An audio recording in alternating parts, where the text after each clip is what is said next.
போர்வைக்கால அட்டகாச audio offer start ஆகிருச்சு. போர்வைக்கால பொருட்கள் வாங்கி 1 கோடி மதிப்புள்ள கிஃப்ட்ஸ் வின் பண்ண வாய்ப்பை பெறுங்க.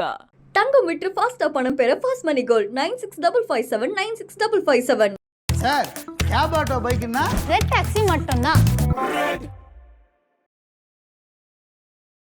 உக்கிர தெய்வங்கள் அப்படின்னா அது யார் யார்? புராண கதைகளை வரக்கூடிய விஷயங்கள் தான் அந்த உக்கிர தெய்வ வழிபாடுன்றது. முதல்ல உக்கிர தெய்வங்கள் அப்படின்றது அவங்களுடைய ஹிஸ்டரியை நம்ம பார்த்தோம்னா சிவபெருமானால் படைக்கப்பட்ட தெய்வங்கள்.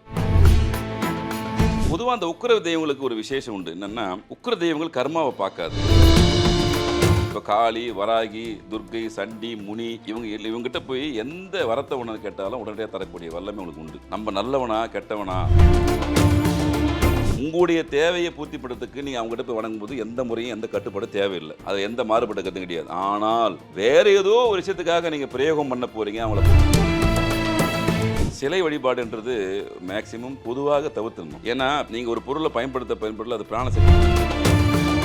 நான் ரொம்ப கட்டுப்பாடாக செய்வேன்னா தாராளமாக நீங்கள் வீட்டில் வச்சு சிலை வழிபாடு செய்யலாம், தவறு கிடையாது. ஆனால் ஒரு சில நேதிகள் கட்டுப்பாடு, அது இது போன்ற உக்கிர தெய்வங்களுக்கு நீங்கள் சிலையை வச்சு கொண்டு வந்து வச்சுட்டு ஒரு நாள் ஏதாவது ஒரு நெய்வேத்தியம் ஒரு 10 நாள் வச்சுட்டு 11 நாள் வைக்கலன்னா உண்மையிலேயே உங்களுடைய குலதெய்வத்தோட ஒரு பிடிமண் எடுத்துருப்பாங்க. அது ஒரு பெரிய பாதுகாப்பு கவசமாக அமையும். எந்த வகையில் ஒன்றாலும் நீங்கள் வந்து வழிபடலாம் உங்கள் குலதெய்வம். ஆனாலும் அவங்க அசைவ தெய்வமாக இருந்தால் அவங்கள வீட்டில் அசைவம் படைக்கக்கூடாது. பழமையான எல்லா கோயிலும் பலிபடம் உண்டு, அதெல்லாம் தவிர்க்கணும்ல. ஆனால் தவிர்க்க முடியாது. அது கலாச்சாரத்தோட பின்னி பிணைந்த விஷயமா. கருப்பு சாமிக்கு ஐயனாருக்கு வெட்டணும்னா வெட்டி தான் தீரணும். இந்த சுருட்டு ஆமா, எல்லாமே இப்போ சுருட்டு சாராயம் அது உக்கிர தெய்வ வழிபாடு. ஐபிசி பக்திநேயர்கள் அனைவருக்கும் அன்பு வணக்கம். இன்னைக்கு நம்ம கூட உக்கிர தெய்வ வழிபாடு சார்ந்த நிறைய தகவல்களை பகிர்ந்து கொள்வதற்காக பரிகார செம்மல் பாலாறு சுவாமிகள் சார் நம்ம கூட இணைந்திருக்கிறார்கள். சார் வணக்கம். வணக்கம். வணக்கம். எப்படி இருக்கீங்க சார்? நல்லா இருக்கேன். சொல்லுங்க சார். உக்கிர தெய்வ வழிபாடு சார்ந்த நிறைய கேள்விகள் உங்ககிட்ட கேட்டு தெரிஞ்சுக்கலாம்னு காத்திருக்கோம் சார். முதலாவது உக்கிர தெய்வங்கள் அப்படின்னா அது யார் யார்? புராண கதைகளை வரக்கூடிய விஷயங்கள் தான் அந்த உக்கிர தெய்வ வழிபாடுன்றது. முதல்ல உக்கிர தெய்வங்கள் அப்படின்றது அவங்களுடைய ஹிஸ்டரியை நம்ம பார்த்தோம்னா சிவபெருமானால் படைக்கப்பட்ட தெய்வங்கள். பெரும் தெய்வன்றது எப்பவுமே ஒன்றே ஒன்று தான். பிரபஞ்ச தெய்வம்ன்றது ஆதிதான், சிவன் தான்.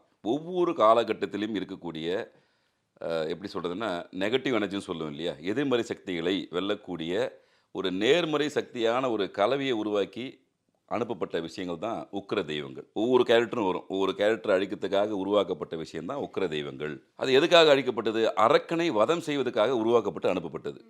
இப்படி தான் பிரத்யங்கரா தேவர் வந்து சரபேஸ்வரர் முதல் கொண்டு, வராகி முதல் கொண்டு, காளி முதல் கொண்டு இவங்க எல்லாமே உக்கிர தெய்வங்கள் தான். இன்னும் சொல்லப்போனால் முருகப்பெருமான உக்கிர தெய்வம் தான்.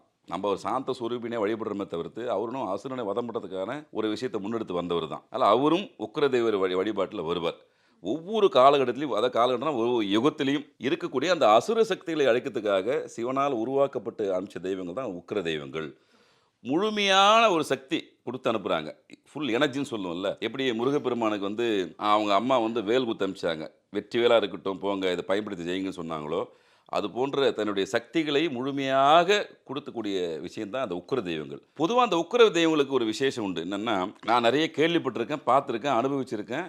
நம்ம அதை பற்றி நிறைய போய் தகவலை திரட்டு இருக்கும். உக்கிர தெய்வங்கள் கர்மாவை பார்க்காது, அதான் அதோட விசேஷம். அப்ப நம்ம என்ன கர்ம வினைகள் செஞ்சிருந்தோம்னாலும் நம்ம போய் அங்க அதுதான் விஷயம். அந்த தெய்வங்க கிட்ட விடலாம். இதுதான் விஷயம். இந்த உக்கிர தெய்வத்துக்கும் நம்ம வழக்கமாக வழிபடக்கூடிய தெய்வத்துக்கும் இருக்கிற வித்தியாசம் என்னன்னா, உக்கிர தெய்வங்கள் கர்மாவை பார்க்காது. எதை கடலை கொடுத்துருமா கொடுக்கும். அதனால் உருவாக்கப்பட்ட விஷயத்துக்கு முடிக்கிறது தான் வேலை. அப்போது அது அவ்வளோ ஒரு சக்தி வாய்ந்த ஒரு விஷயம்.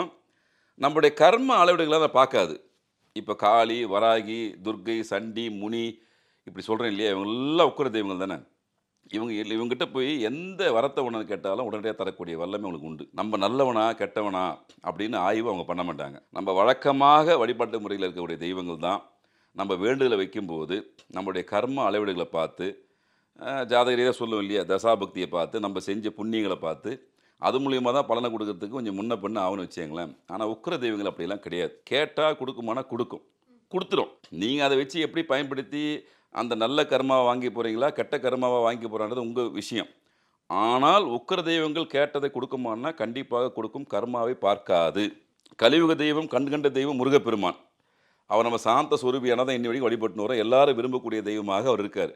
அதை தாண்டி சமகாலத்தில் இப்போ பார்க்கும்போது உக்கிர தெய்வ வழிபாடு தான் அதிகமாக இருக்குது. குறிப்பாக வராகி, காளி, சண்டி, முனி, அதே மாதிரி குலதெய்வ சாமிகள் சொல்லக்கூடிய கருப்பு சாமி, இது போன்ற உக்கிரதெய்வ வழிபாடு தான் மக்கள்கிட்ட அதிகமாக இருக்குது. கருப்புசாமி, முனீஸ்வரன், ஐயனார் நாங்கெல்லாம் வந்து ஒரே சாமி அப்படிங்கிறதா தான் ஆமா, பார்த்துருக்கோம். உண்மைதாம்மா. ஆனா இப்ப ஒரு சிலர் வந்து 3 பேரையும் வந்து 3 சாமியா பிரிக்கிறாங்களே, இது அப்படி பத்தி உங்களோட கிடையாது. கருத்து? ஒவ்வொரு மாவட்டத்திலும் ஒரு பேர் உண்டு அவருக்கு. வட மாவட்டத்தில் பார்த்தீங்கன்னா முனீஸ்வரன் சொல்லுவோம், தென் மாவட்டத்தில் போனால் கருப்பு சாமின்னு சொல்லுவோம், மதுரை வீரன் சொல்லுவாங்க, ஐயனார்னு சொல்லுவாங்க, கன்னியாகுமரி போனால் சாஸ்தான்னு சொல்லுவாங்க. இவங்க எல்லாமே சிவனுடைய அம்சங்கள், எல்லை தெய்வங்கள், காவல் தெய்வங்கள். அவங்க குறிப்பாக யாருன்னா எல்லை தெய்வங்கள், காவல் தெய்வங்கள். கண்டிப்பாக கையில் அருவா இருக்கும், குதிரை மேலே இருப்பாங்க, இல்லை நாய் மேலே இருப்பாங்க. இவங்க எல்லாமே எல்லை சாமிகள், எல்லாமே உக்கிரமான சாமிகள். இந்த இப்போ இங்கே என்ன இஷ்யூன்னா, இப்போ சமீபத்தில் குலதெய்வ விஷயங்கள் மக்களுக்கு ரொம்ப வெகுவாக அதை பற்றி தெரிஞ்சுக்க ஆர்வப்படுறாங்க, இப்போ தேடுறாங்க, பண்ணுறாங்க, எல்லாம் பண்ணுறாங்க. அதோடு சேர்த்து இன்னும் சொல்லப்போனால் அந்த மறைமுக எதிரிகள் தொல்லைகளும் மக்களுக்கு நாளுக்கு நாள் அதிகமாகிடுச்சு. அப்போ இந்த மாதிரி மறைமுக எதிரிகளை தொல்லைகளை விளக்கக்கூடிய தெய்வங்களை எங்கே நடுறாங்கன்னா அப்போ தான் உக்கிர தெய்வத்திட்ட போகிறாங்க. குலதெய்வத்துக்கும் உக்கிர தெய்வத்துக்கும் என்ன வித்தியாசம்? ஏன்னா இப்ப நிறைய பேருடைய குலதெய்வங்களே உக்கிர தெய்வங்களா தானே ஒன்றும் பண்ண இருக்கு. முடியாது, அதான் நல்ல விஷயம் தானே அது. இப்போ உங்களுக்கே குலதெய்வம் உக்கிர தெய்வம் இருந்துச்சுன்னு வச்சுக்கோங்களேன், இன்னும் அற்புதமாக வேலை செய்யும். நீங்கள் வெளியே எங்கேயும் போய் இன்னொரு சாமியை போய் தேட வேண்டிய அவசியமே இல்லை. உங்கள் சாமியே கருப்பு சாமியாக இருந்துச்சு, ஐயனாராக இருந்தார், முனீஸ்வரனாக இருந்துச்சு, காளியாக இருந்தது, சண்டியாக இருந்துச்சு, முனியாக இருந்துச்சுன்னு வச்சுக்கோங்களேன், இன்னும் கூடுதல் பலம். இன்னும் பார்த்தீங்கன்னா இப்போ வராகிக்கெல்லாம் பார்த்தீங்கன்னா இந்த மிளகாய் விஷயங்கள்லாம் இப்போது சமீபத்தில் அதிகமாக போயிடுச்சு. அதை வச்சு யாகம் பண்ணுறது, நிறைய விஷயம் பண்ணுறது, அதை பற்றி எதிரிகளை அழிக்கக்கூடிய விஷயத்துக்காக பயன்படுத்த விஷயம். அந்த காலத்தில் மன்னர் பரம்பரையில் வந்தவங்க தான் அதை மேக்ஸிமம் செஞ்சுருந்தாங்க. பட் இப்போ சராசரி மனிதனுக்கும் நேரடியாகவோ மறைமுகமாகவோ சில எதிரிகள் தொல்லை இருக்கிறதுனால என்ன பண்ணுறாங்க, அப்போ உக்கிர தெய்வத்தை போய் சரணாகதி அடைஞ்சிடுறாங்க. அப்போ அந்த உக்கிர தெய்வமும் இவன் நல்லது சொல்கிறானா கெட்டது சொல்கிறானா அது தெரியாது, நீ கேட்ட நான் கொடுத்துட்டேன் அப்படி கொடுத்துரும். அதுதான் அவருடைய உண்மையான விஷயம். கேட்கிற வரத்தை வந்து உக்கிர தெய்வங்கள் கொடுத்துரும். அது சரியா தப்பாங்கிறத அவங்க பார்க்க அவங்க மாட்டாங்க. நிச்சயமாக பார்க்க மாட்டாங்க, கர்மாவை சுத்தமாக பார்க்க மாட்டாங்க. சார் அப்ப நிறைய பேர் வந்து நமக்கு இது வேணும் அப்படின்னு சொல்லி போறதை விட இவங்களுக்கு இது கிடைக்க கூடாதுன்னு போறது தானே சார் ரெண்டுமே அதிகமா நடக்கும். இருக்கு. அதான் உக்கிர தெய்வ வழிபாடுடைய சிறப்பே தான். ரெண்டுமே அது பாசிபிலிட்டி. ஆனா சாமி வந்து பகுத்து பார்த்து தானே அது சார் நீங்கள் அதான் சொல்ல வரேனே, ஆதி இறைவனால் படைக்கப்பட்டு அறுப்பப்பட்ட ஒரு கேரக்டர் அது. நீங்கள் அவங்களுக்கும் இவருக்கும் டிஃப்ரெண்ட்டை புரிஞ்சுக்கணும். ஒரு கேரக்டர், அவங்க ஒரு விதமான விஷயத்துக்கு பயன்படுத்துறதுக்கு அனுப்பப்பட்ட சர்வ சுரூபியாக சக்தியாக நிற்கக்கூடியவங்க. அவங்களுடைய விஷயங்கள் அந்த யுகத்தோடு முடிஞ்சு போச்சு, பணிகள் முடிஞ்சிச்சு. இருந்தாலும் அந்த சக்தி இந்த கலியுகத்துக்கும் தேவைன்றதுனால இறைவன் அப்படியே வச்சிருக்காரு.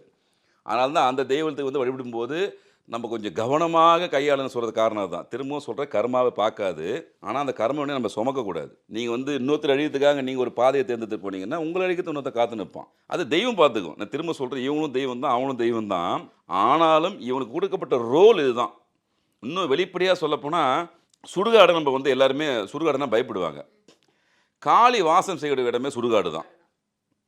அது கேட்ட வரத்தை கொடுக்குமானா கொடுக்கும். அதனால தான் நம்ம என்ன பண்ணிட்டாங்க முன்னோர்கள், சுடுகாடு பக்கம் போகாத, சுடுகாடில் வந்து இப்படி இருக்கும், பேய் இருக்கும், பிசாசு இருக்குன்னு சொல்லிட்டு பயமுறுத்தி விட்டாங்க. அது காரணம் வேற ஒன்றும் இல்லை. அந்த இடத்துல போய் நீங்கள் தவம் செஞ்சு ஒரு சில விஷயம் செஞ்சீங்கன்னா பலிக்கும் அப்படின்றது எல்லா முன்னோர்களும் சொல்லி வச்சுருக்காங்க. இன்னும் நிறைய பார்த்தீங்கன்னா அந்த மந்திர வித்தை சொல்லக்கூடிய சித்தர்கள் மகான்கள் நிறைய பேரும் சுடுகாடு சம்மந்தமாக சொல்லி வச்சுருக்காங்க. ஏன்னா அந்த காளி அங்கே போய் நின்று நீங்கள் தவம் பண்ணிங்கன்னா ஒரு விஷயத்தை கேட்டீங்கன்னா கொடுத்துரும்.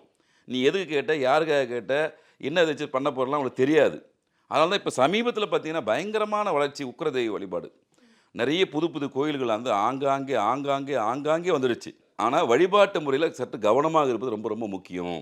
சார் இப்போ நீங்கள் வந்து இந்த இடத்துல வந்து உக்கிர தெய்வ வழிபாட்டில் கவனமாக இருக்கணும் அப்படிங்கிறத சொன்னீங்க. அவங்க வந்து பெருந்தெய்வமாக இருந்தாலும் சிறு தெய்வமாக இருந்தாலும் அவங்க தெய்வம் தான். ஆமாம், தெய்வம். நம்ம எல்லாத்தையும் பாதுகாத்து காக்கின்ற தாயாகவும் தந்தையாகவும் தான் அவங்க இருக்காங்க. ஆனா அவங்க கிட்ட வழிபாட்டு முறைகள் அப்படின்னு சொல்லி போகும்போது இப்படிதான் வழிபாடு செய்யணும், இந்த முறைகளை தான் பின்பற்றணும், கொஞ்சம் தப்பா இது பண்ணிட்டீங்க அப்படின்னாலும் அது தப்பா போயிடும், வாழ்க்கையே மாறிடும், இந்த மாதிரி சொல்றாங்க. இப்போ ஒரு தாயும் தந்தையும் இருக்காங்கன்னா பிள்ளைங்க என்ன தப்பு செஞ்சாலும் மன்னிச்சு ஏத்துக்கிறதுன்றது தானே தாய்க்கும் தந்தைக்குமான குணம்.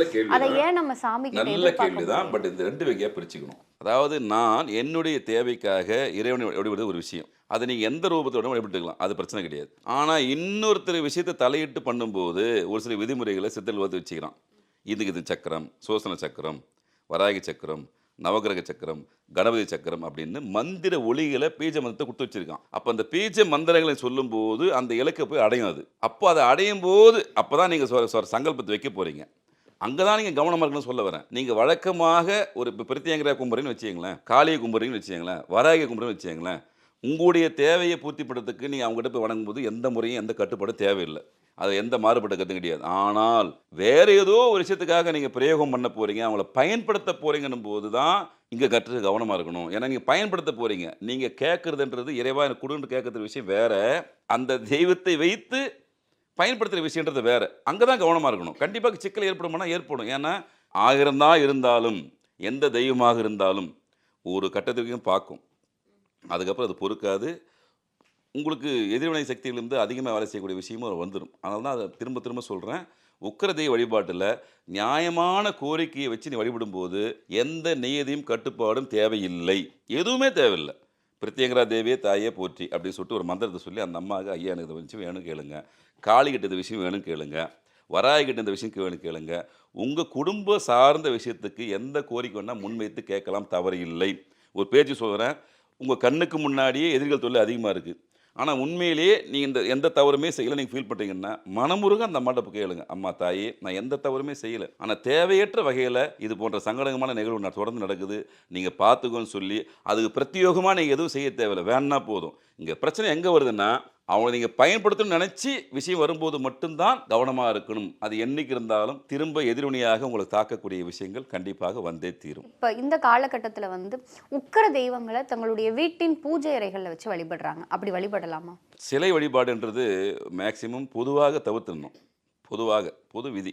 ஏன்னா நீங்கள் ஒரு பொருளை பயன்படுத்த அது பிராணசக்தின்னு வந்துடும். அதுக்கு நைவேத்தியம் சொல்லுவோம் இல்லையா, உணவுன்னு ஒரு விஷயம் வந்துடும். அது கல்லாக இருந்தாலும் நீங்கள் அதை இறைவனாக நினச்சி வழிபடும் போது அதுக்கும் நம்மளை போன்ற உணர்வுகள் ஏற்படும். இதுதான் நேதி. செடியை வச்சா தண்ணி ஊற்றி தான் தீரணும் வளர்கிறதுக்காக. அதுபோல் சிலை வழிபாடுன்னாவே கொஞ்சம் ரிஸ்க்கான விஷயந்தான். அதுக்காக தான் முன்னோர்கள் ஊருக்கு கோயில் கட்டி வச்சா அங்கே போய் சாமி கும்பிடுங்க, நம்ம ஃபோட்டோ வச்சு வணங்கினா போதுண்டு.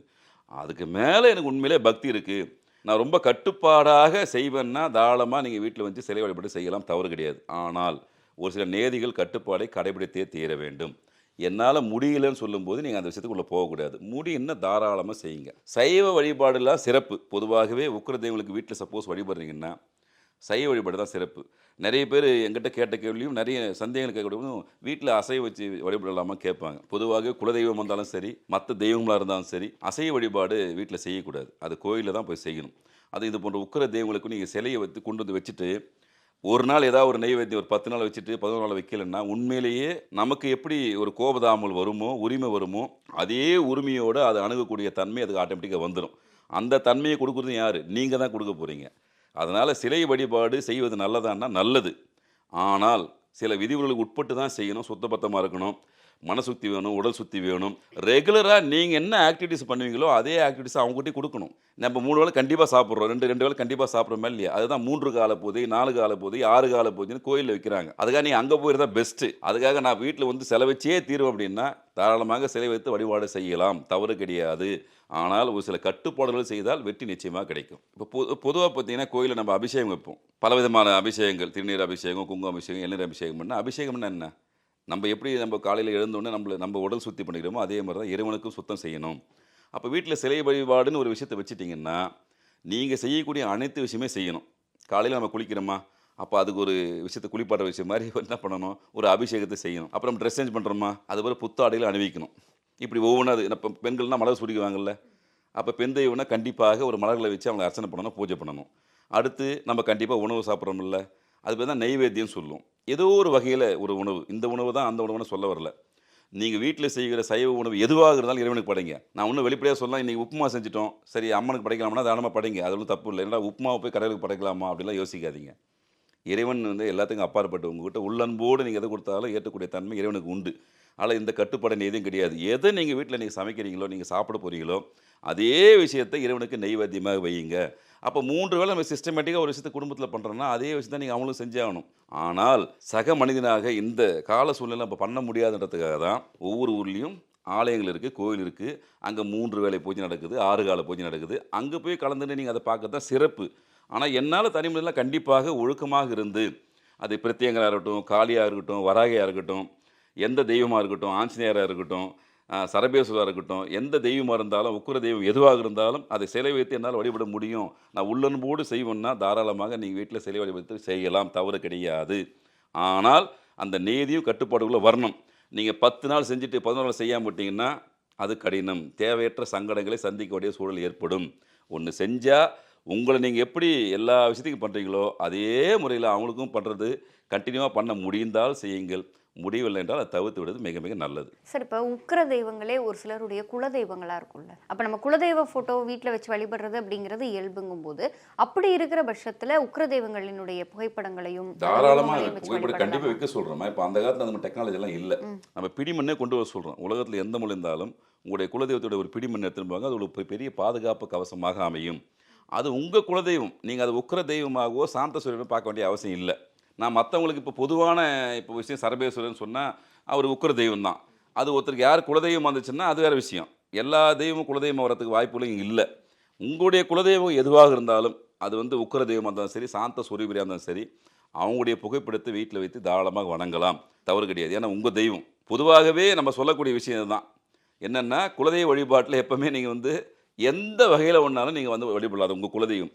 ஆனாலும் அவங்க அசைவ தெய்வமாக இருந்தால் அவங்கள வீட்டில் அசைவம் படைக்கக்கூடாது. எந்த பூஜை முறையாக இருந்தாலும் சம்மந்தப்பட்ட இடத்துலலாம் போயிட்டு நீங்கள் பலி கொடுக்குறதோ மற்ற விஷயங்களும் செய்யணுமே தவிர்த்து, என்னுடைய சாமி கருப்பு சாமி தானே நான் வீட்டில் வச்சு படைப்பேன் அப்படின்றது தவறான முன்னுதாரணமாக மாறிவிடும். அந்த தவிர மேக்சிமம் தவிர்த்து நல்லது. ஆனால் வழிபாட்டு முறையில் புகைப்படை வைத்து தாராளமாக வணங்கலாம். கெடா வெட்டுற பழக்கம் அப்படிங்கிறது இருக்கு, அது குறித்து உங்களுடைய பார்வை என்னம்மா? பாருமா, எல்லா கோயிலும் பலிபீடம் உண்டுமா? அந்த காலத்தில் எந்த கோயிலில் பலிபீடம் எல்லாம் இருக்குது? காலப்போக்கில் ஒரு சில விஷயங்கள் கருதி ஒரு சில விஷயங்கள் மறைக்கப்பட்டது, தவிர்க்கப்பட்டது. பழமையான எல்லா கோயிலும் பலிபீடம் உண்டு. பலிபீடன்றது அது காலகாலமாக இருக்கக்கூடிய நடைமுறை. அதெல்லாம் தவிர்க்கணும்ல, ஆனால் தவிர்க்க முடியாது. அது கலாச்சாரத்தோட பின்னி பிணைந்த விஷயமா. கருப்பு சாமிக்கு ஐயனாருக்கு வெட்டணும்னா வெட்டி தான் தீரணும். இந்த சுருட்டு ஆமாம், எல்லாமே இப்போ சுருட்டு சாராயம். அந்த காலத்தில் சாராயம் தான், இன்றைக்கி தான் மதுபானங்கள் வந்துடுச்சு. அந்த காலத்தில் சாராயம் மட்டும்தான் அவருக்கு படைப்பாங்க. சாராயம் சுருட்டு கம்பல்சரி தான். அது உக்கிர தெய்வ வழிபாட்டில் அது முக்கியமான பங்களிப்பு மாதிரி. தவிர்க்கலாம் முடியாது, தவிர்க்கவும் கூடாது. இன்றைக்கி நான் எந்த பழக்க வழக்கத்தும் இல்லை அப்படின்றதுக்கு அதை ஒதுக்கிட முடியாது. அவங்களுக்கு செய்ய வேண்டிய விஷயங்களை நேதிகளை என்ன கட்டுப்பாடோடு செஞ்சு தான் தீரணும். அது உக்கிர தெய்வமாக இருந்தாலும் சரி, சாந்த சுரூபினாலும் சரி, அந்த வழிபாட்டு முறையில் உங்கள் முன்னோர்கள் விஷயம் சொல்லியிருப்பாங்கல்ல, அந்த முன்னோர்கள் சொன்ன விஷயத்தை கண்டிப்பாக கடைபிடிச்சே தீரணும். இப்போ முனீஸ்வரர்லேயே பால் முனீஸ்வரர் இருக்கார். முனீஸ்வரன் அப்படியே அவரே ஃபுல்லாக ஒட்டுமொத்த அசைவத்துக்கான தெய்வம்னு சொல்ல முடியாது. அவரே பால் முனீஸ்வரனை வணங்கக்கூடிய தன்மையுடைய நபர்கள் இருக்காங்க. அவங்க என்ன பண்ணுவாங்க, சக்கரை பொங்கலை வச்சு படைச்சிட்டு வந்துடுவாங்க. அப்போ தெய்வத்திலையும் ஒரு ஆண் தெய்வம் பெண் தெய்வம் சம்மந்தப்படும். ஒரு தெய்வம் உக்கிர தெய்வமாக இருக்கும், ஒரு தெய்வம் சாந்த சுரூபியான இருக்கும். இன்னும் தென் மாவட்டத்தில் உள்ள கோயில் பேர் சொல்ல விரும்பல, முக்கியமான ஒரு தெய்வம், பெரும் தெய்வத்தில் ஒரு முக்கியமான பெருந்தெய்வ கோயிலுக்கு முன்னாடி இந்த எல்லை தெய்வங்களுக்கு அசைவத்தை படைச்சிட்டு தான் அந்த மூலர்கிட்ட போவாங்க. கேரளாவில் நான் கேள்விப்பட்ட தகவல், கேரளாவில் ஒரு பிரபலமான ஒரு கோயிலில் இரவு நேரத்தில் கண்டிப்பாக ஒரு பலி கண்டிப்பாக கொடுப்பாங்க. ஏன்னா பலிபீடம்ன்றது காலகாலமாக நம்ம கலாச்சாரத்தோடு பின்னி பிணைந்த விஷயம். அந்த தெய்வத்துக்கு அப்படித்தான் வழிபாட்டு முறைன்னு நேதி இருந்துச்சுன்னா அப்படித்தான். அது இப்போது ஒன்றும் இல்லாமல் சபரிமலைக்கு போகிறாங்க, ஒரு சில கட்டுப்பாடுகள் விதிமுறைகள் உண்டு. மேல் சாந்தின்னு சொல்லுவோம். அது தேர்ந்தெடுக்கிற முறைன்னு மிகப்பெரிய பிரபலமான முறை. அவங்க சோழி பிரசனம் அதெல்லாம் போட்டுக்கிட்டு பார்த்து தான் பரம்பரையாக வரக்கூடிய வம்சாவளியோட கூட தான் அந்த சீட்டில் உட்கார வைப்பாங்க. அப்போ அதுக்கு அவ்வளோ நேதிகள் கட்டுப்பாடு ஒவ்வொரு கோயிலுக்குமே உண்டு. நம்ம சிவ ஆலயத்திலையும் உண்டு, பெருமாள் ஆலயத்திலையும் உண்டு, எல்லாத்தையுமே கட்டுப்பாடுகள் உண்டு. அதுக்கு தேவையான விஷயங்கள் சொல்லிட்டு ஆகம விதிகளை உருவாக்கி வச்சுட்டாங்க. நீங்கள் அதுக்கு மாறுபட்டு நம்ம சிலையோடு நம்ம வீட்டில் நம்ம செய்யலாம், நம்ம அங்கே போய் செய்ய வேண்டிய அவசியம் இல்லை. எனக்கு சிவனை பிடிக்கும், பெருமாளை பிடிக்கும், காளியை பிடிக்குன்னா உள்ளன்போடு நீங்கள் அந்த சிலையை வச்சு நான் ஏற்கனவே சொன்ன மாதிரி வழிபாடு செய்யலாம், தவறு கிடையாது. அதில் மாறுபட்ட கருத்தும் கிடையாது. ஆனால் அசைவ தெய்வமாகிறதா திரும்பவும் சொல்கிறேன், வீட்டில் அசைவ வச்சு படைக்கக்கூடாது. தாராளமாக சம்பந்தப்பட்டதுலாம் அந்த அசைவ வழிபாட்டை செய்யணும். எல்லா கோயில்கள்லையுமே பெண்கள் உள்ள போகிறது அப்படிங்கிறது இயல்பாக இருக்குது. ஆனால் இங்கே சிறுதெய்வ கோயில்கள் சிலவற்றில் பெண்கள் உள்ள போகிறது அப்படிங்கிறது தடை செய்யப்பட்டிருக்கு. தடையெல்லாம் செய்யலாமா? அது போகக்கூடாதுன்ற அந்த ஒரு வரையறை. அது அவங்க சமுதாயத்தில் ஒரு சில விஷயமா நான் ஓப்பனாக சொல்கிறேன். ஒரு சில கோயில் ஆண்கள் போக முடியாது, ஒரு சில கோயில் பெண்கள் போகக்கூடாது. அது பாரம்பரியமாக அந்த குறிப்பிட்ட சமுதாய மக்களால் கடைபிடிக்கக்கூடிய விஷயங்கள். ஒரு சில குலதெய்வ கோயிலெல்லாம் போனால் ஒன்றுமே இருக்காது, ஒரு சின்ன மரம் தான் இருக்கும். அது அந்த சப்ஜெக்ட் வேறு. எப்படின்னு கேட்டிங்கன்னா அவங்க வழிபாட்டு முறையெல்லாம் அப்படி தான். போகக்கூடாதுன்னா போகக்கூடாதான், போக மாட்டாங்க. ரெண்டு தெய்வத்தில் ஒரு தெய்வம் அசைவ தெய்வமாக இருக்கும், ஒரு தெய்வம் சைவ தெய்வமாக இருக்கும். இது எல்லாமே குறிப்பிட்ட நாளில் செய்யக்கூடிய விஷயம். அது குறிப்பிட்ட பகுதியில் தான் அந்த மாதிரி நீங்கள் சொன்ன விஷயம் நடக்குமே தவிர காமனாக கிடையாது. பொதுவான விஷயத்தில் அது கிடையாது. ஆனால் குறிப்பிட்ட சமுதாயத்தில் அது போன்ற வழக்குகள் உண்டு. விளக்கே இல்லாமல் விளக்கு தீ வரைக்கும் ஒரு தீபம் கூட ஏற்றாத குலதெய்வ கோயிலும் உண்டு, உக்கிர தெய்வங்களும் உண்டு. ஒரு சில இடத்துல போயிட்டீங்கன்னா இரவு நேரத்தில் மட்டும் தான் போக முடியும், பகலில் போக முடியாது. ஏன்னா பூஜையே 12 மணிக்கு மேலே அப்படி தான் பண்ணுவாங்க. அது தவிர்க்க முடியாது. அப்படித்தான் அது ரூல்ஸ்னால் ரூல்ஸ் தான். அதில் அந்த டிஎன்ஏ சம்மந்தப்பட்டவங்க மட்டும்தான் அந்த இடத்துக்கு போக முடியுமே தவிர்த்து வேறு யாரையும் அந்த கோயிலில் அலுவவும் பண்ண மாட்டாங்க. அது சாந்த சூரியனாக இருக்கட்டும், உக்கிர தெய்வனாக இருக்கட்டும், இது எல்லாமே அந்தந்த வட்டாரத்தில் இருக்கக்கூடிய விஷயங்கள். அது அவங்களுக்கு மட்டும்தான் அது பொருந்தும், நமக்கு அது பொருந்தாது. சார், உக்கிரதெய்வ வழிபாடு சார்ந்து, உக்கிரதெய்வ வழிபாடுனா என்ன, எந்தெந்த சாமிகளை நம்ம உக்கிர தெய்வங்கள்னு வழிபடுறோம், பெருந்தெய்வம் சிறு தெய்வத்திற்கான அந்த வேறுபாடும் வித்தியாசமும் என்ன மாதிரியான வேண்டுதல்கள் வரங்கள் நமக்கு அந்த சாமி கொடுப்பாங்க, அவங்களை பூஜை அறையில் வச்சு வழிபடலாமா, அப்படி வழிபடணும்னா எந்த முறையில் வழிபடணும் அப்படிங்கிற மாதிரியான பல தகவல்களை இன்னைக்கு எங்களோடும் எங்கள் நேயர்களோடும் பகிர்ந்து கொண்டீங்க. நிச்சயம் இது பார்க்கிற நேயர்களுக்கு பல பயனுள்ள தகவல்களை கொண்டு போய் சேர்க்கும்ன்ற நம்பிக்கை எங்களுக்கு இருக்கு. உங்களுடைய இந்த நேர்காணலுக்கும் நீங்கள் எங்களோடு பகிர்ந்து கொண்ட தகவல்களுக்கும் நன்றி சார். நன்றிமா, நன்றி.